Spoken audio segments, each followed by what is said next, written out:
Hello and welcome back to another episode of the CQ the Watch Guy podcast with me, CQ the Watch Guy. Hope you're having an amazing day so far. Hope your 2024 is going amazing as well. Hope it's off to a good start. And yeah, we're back inside of the DavidSW headquarters in Miami. Little Miami outside, weather-wise, got some storms rolling through.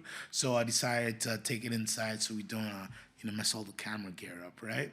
And yeah, here we are, the beginning of 2024. A little bit of watch news to start the year out. So Rolex has increased its prices in some parts to start the year out. So we're seeing some regional price increases. Nothing from North America so far. Right now it's just looking like Europe, Australia, I believe India, and maybe some smaller regions there. The European lists are the ones that kind of floating out a little bit more. Right now what we're seeing is between 4 to 6% price increases there. So not too crazy in the scheme of things, kind of a normal price increase, a little bit less than what we saw in previous years. For instance, you could say from the end of 2021 to the beginning of 2022, you saw a 10 to as high as 11%, 11.5% increase on a lot of models, right? So that's when you saw Daytona, the 116-500 series,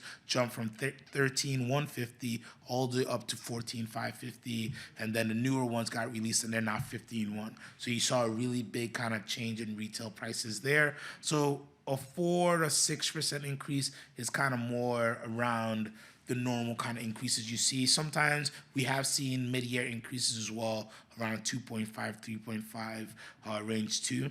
And it's not unusual to see certain regions price go up while others don't. This is calculations kind of done by Rolex and different brands like that. So a lot of things go into it versus, inflation in that current economy's currency and, global things and how things are shipping and which watches are delivering where in their own special sauce. So I think for you, the consumer right now, not too much is really affected here.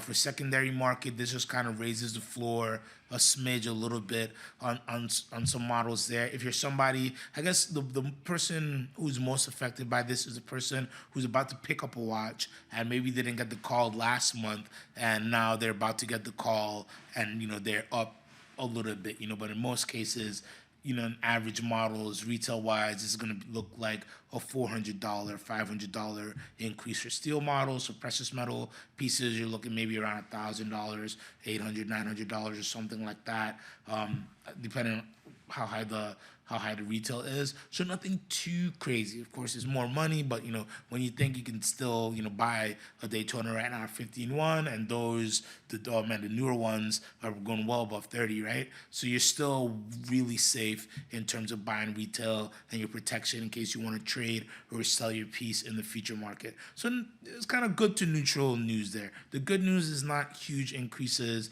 The neutral news is you're not going to really see too much of an effect that's going to have on modern pieces, in my opinion, on the secondary market. So it's good, it's good that we didn't have a big, 10, 15% increase, which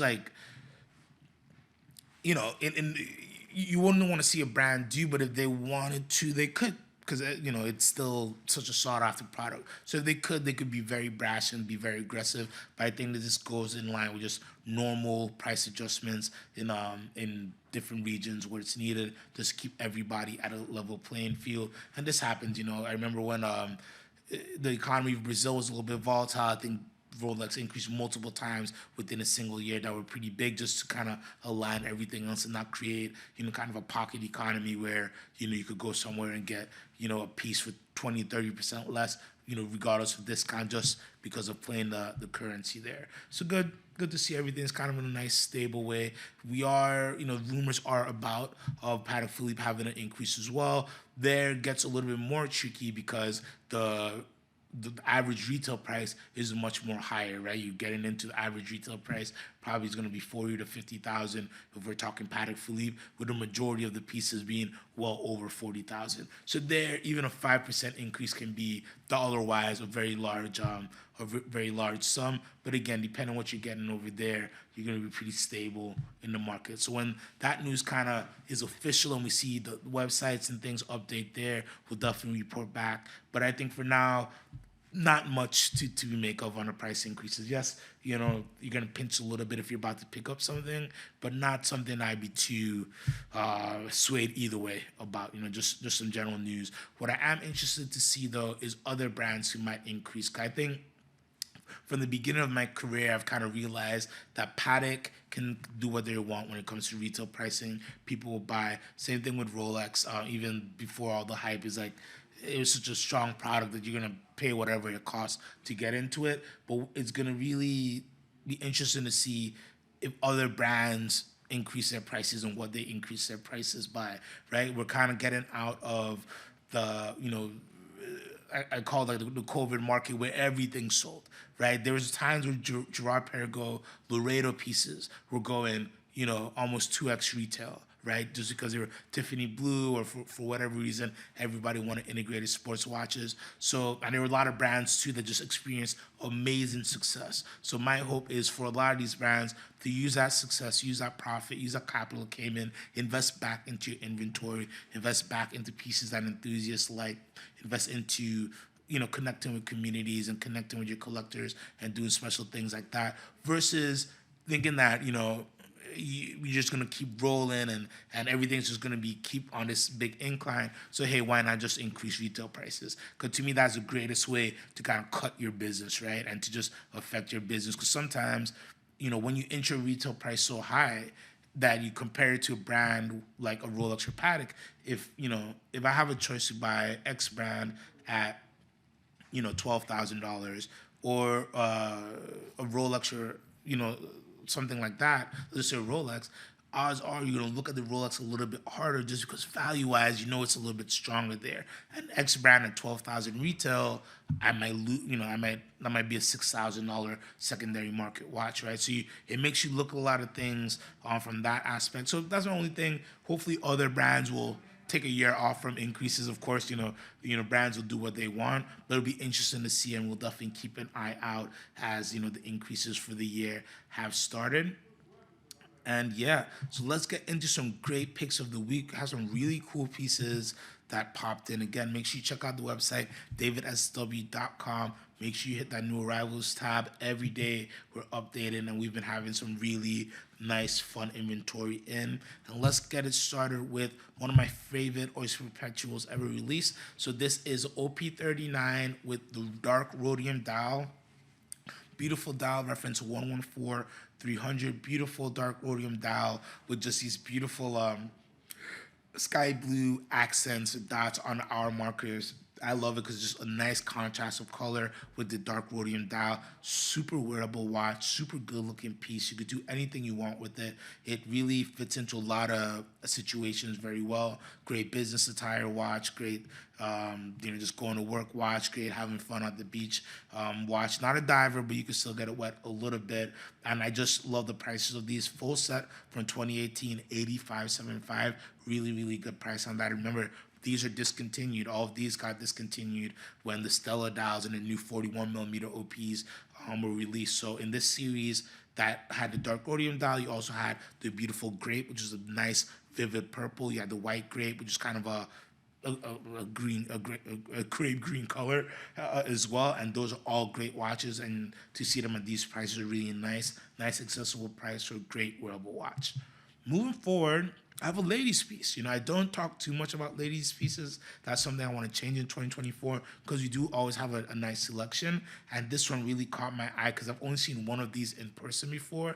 So this is a ladies Datejust. So Datejust 26mm with a beautiful blue Sodalite Serti dial. So a blue Sodalite diamond dial. Sodalite is a stone, a semi-precious stone, and you've seen it in I think I've seen a Date with it before. Definitely seen a Daytona with it before, and I've seen a lady Datejust with it. And you see it sprinkled out of Rolex's history. They do a lot of great stone dials, but this is just I just love these pieces. It reminds you of a darker version of turquoise, but instead of having like white veins, you have these kind of dark little circles on it. I just like organic. I like stone dials. They just have a unique character. Everyone is gonna look different. No two will look alike. And I think full set December 2002 with diamond dial, really good condition, 83.75. I think that's a really good price for a piece that is relatively rare. You don't see them that very often. If this was a 36 or something, it'd be a much higher price. But being that's a lady size, you get to get a really great piece at a very good value, in my opinion. Definitely something to check out if you're still in the gifting mood, or you're a lady collector yourself and you want something very unique, something very fun, and something nobody else is gonna have on their wrist. A really cool piece to check out. Now, another piece with a fun dial is the JLC Master Calendar Meteorite dial. So I think a couple months ago, we had the rose gold Meteorite dial version in that I was talking, singing its praises. And I will sing to you again the praises of the stainless steel version because I love it. I just think for the price point, for the complication, you're not going to get it anywhere else. And it's like from one of the best watchmakers out there. So you really take no losses when you get a watch like this. If you're somebody who's interested in a more dressy, more complicated piece, you really can't do wrong with this piece. I like the rose gold. The stainless steel, I give it a little bit of an edge just because it's a little more versatile, a little bit more wearable if you don't want to wear precious metals. So you got a full calendar here, so it does need to be adjusted for the short months. But, okay, we could do a little adjustment there, right? Not too bad. So it's a full calendar, but I love how the information is laid out here. Still very readable. So you have your day, you have your month, and apertures in the middle. 6 o'clock, you have your moon phase. And then on the periphery of the dial, you have the date with a beautiful half moon selector, or half moon pointer, I should say. In blue, I think the colors look great. That meteorite dial is just amazing. This slice of meteorite is really nice. Has some good lines, has some good texture on it. And again, just like the Sodalite with meteorite, every dial is going to look a little bit different because these are organic materials. These are natural materials. So they form how they form. You get it how you get it. And I love that because it's like, everyone is going to be individual. So it's like your individual one-of-one piece, right? Stainless steel, it's on a black leather strap. This is a full set from September 2022, which is great. So you still have some time left on the warranty there. And $14,575. Great price. These weren't, JLC is one of those brands that doesn't do crazy retail jumps like I was speaking about before. So when you look at a brand like JLC value-wise, you really did, this was, I'm pretty sure under $20,000 retail, but, where are you going to find a full calendar, meteorite dial, in-house movement, very good movement at that for $14,575. It just doesn't exist. Even if it's stainless steel, I don't care. Something like this doesn't exist at this quality, in my opinion. So a really great piece to take a look at if you're looking for something fun, something unique. You can take this off the black strap, put it on. I put it on blue. I have a lot of fun with straps. Just go with that meteorite dial. You can use straps to kind of feature it. So you could even put like a brown camel strap on this, and it would actually look really good and make this a very casual piece as well. So I think this is something that goes from dressy to casual, very easy. You just gotta, work with some straps and kind of accessorize it a little bit. But a really good piece. Glad to see we got this one in, and I know we won't have it for too long. All right, so next up, another very cool piece. I'm a big Moser fan. So I have an H Moser and C Streamliner. This one is the Green Dragon. I love the Streamliner. I think, these have been out, I believe, maybe 4 years now. And since they came out, just a really unique piece, a unique entry into that luxury sports watch realm, that integrated bracelet realm. A lot of, sports watches have that Magenta-esque feel, and the guys at Moser, they wanted to create something that fit in the category of a sports watch on a bracelet, but they didn't have the hard angles a lot of watches in that realm have, and they created something very unique, something that it's a fun shape, feels good, looks good. The bracelet is one of the best bracelets that I've seen in a very long time. That's an original bracelet as well, and just a cool watch, in-house movement, time-only piece. The price point is really good right now, too. Retail on these was around $22,600 or $23,000 or something like that. We have this one full set Feb 2023, 26375, which is a really good price because these were peaking as well. You know, I was selling these in the 30s for a good while there. So good to see them in a nice stable place. And they're no longer made. In 2023, they decided to stop the production of the green dial, the green dragon version. The one thing you have to notice with the Streamliners, that bracelet is a bit unique, so it is hard to produce. So that kind of caps their production. You know, I've heard they can only make, you know, a couple hundred or a few hundred a year just because of that bracelet. I remember they make the time-only version. They make the version with the chronograph. There's a perpetual calendar version, I believe. There's a few limited editions in there. And then on the precious metals section, there's some really, really fun pieces with tourbillons and, you know, rainbow bezels and things like that. So just not pieces that they're doing a ton of production of. It's not a high production brand necessarily as well. And the great thing about Moser, they do a great variety of pieces. And I remember when the Streamliner first came out, my whole thing when I spoke to them is like, you know, since you have such great success with the Streamliner, are you just going to make this like 40% of your brand? And they're very, you know, adamant and like, no, this will be a featured, you know, part of our collection for sure, but we still want to invest in the entirety of the brand, which makes Moser to me one of those brands where you can collect the brand, right? You can have fun collecting all the different, the Pioneer, Endeavor, Heritage, a Streamliner, everything kind of lives together and fits well in one collection, and things don't look just like each other. So I really like that. Again, Green Dragon, great selection if you're looking to get into a sports watch, get into a high-end sports piece, buy independent, and get into a great community of enthusiasts as well. Mosers have a great group of people behind the brand, and also most Moser collectors I've met have tend to be good people. All right, so last but not least, we're gonna wrap up with Rolex Date 40 Platinum. This is the new style 228236. So Platinum Date 40, glacier blue dial, but with the fluted bezel. And I love this watch. I really, really do. I was kind of polarized, or I didn't know which side of the fence to stand when they announced that they're gonna put fluted bezels on platinum pieces. I was like, oh, I kind of enjoy seeing a smooth bezel on a platinum watch. But when you see this piece, like the glacier blue with that fluted bezel, just looks really, really good.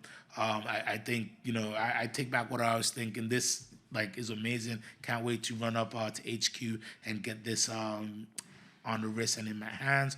A really, really great piece. But Platinum Date speaks for itself. It's an iconic watch. And what I love about Platinum Date is you get all the oomph, the feel, the weight of a precious metal piece. I love platinum watches, but still very understated. If you don't know, you don't know. It could just be a stainless steel piece, right? You can kind of tell it's a nice watch. You can know if you're somebody who's not in the game or not an enthusiast, but you don't know it's, you know, a high price point watch. So it's a great watch if you want to get something like this. You want to treat yourself, but want something that isn't going to attract too much attention. I think this is a great entry, and I just, with the fluted bezel, it's a winner. It's a winner. I now need to kind of put all the platinum dates, you know, and do a little bit of a ranking. Maybe I do that next episode and do a date ranking. But this for sure is high up on my list. So make sure you go check that out and check out everything again. DavidSW.com. Check out the new arrivals section. You're gonna see all the new stuff, and we post new pieces up pretty much every day there. I want to thank you guys so much for tuning in. Hope you're having an amazing New Year's. I'm CQ the Watch Guy. Buy what you love.